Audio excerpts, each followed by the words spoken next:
Kol zinaram maya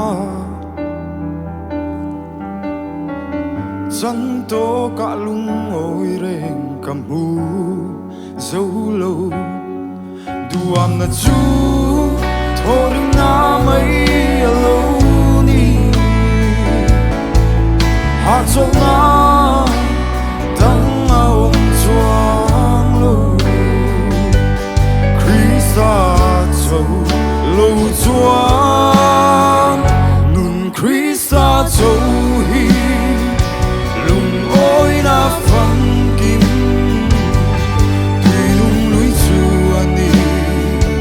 ring hello la Phật tốt mây ro Lăng pa pháp tuy ni po chuan Lô ngai chẳng ye yang Khổ về mi tên nan chiết phạc lâu Lim na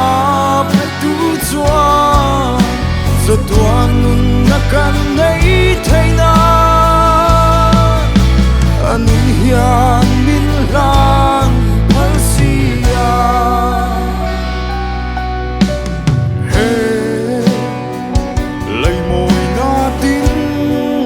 reng tên Ka chung at hazarin Engma Su him na Phong kim me mo di Tu khan na Rua ma lan pa chu Ka lo hoi son Fo chi Nun Krista châu hi Lung oi na phong kim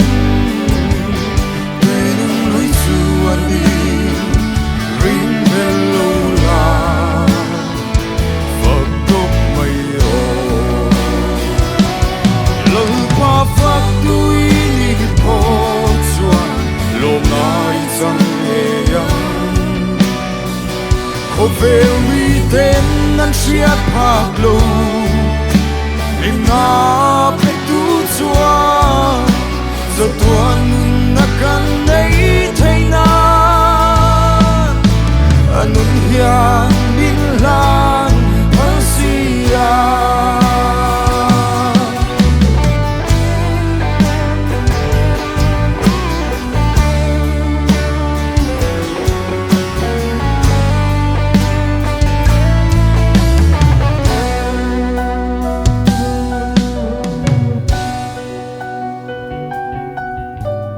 Hey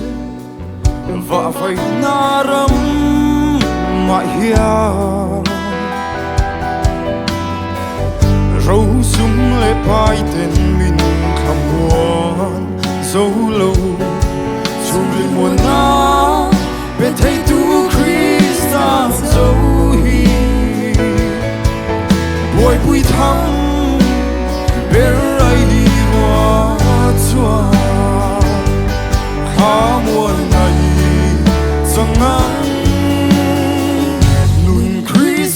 Châu hi lung oi na phang kim Tuy lung lui chu ani ring hello la Phật tốt mây ro Lăng pa pháp tuy ni po chuan Lô ngai chẳng ye yang Khổ về mi tên nan chiết phạc lâu Lim na pe tu chuan Giờ tuan nun na kan nei thay na Anun hian min lan phal sia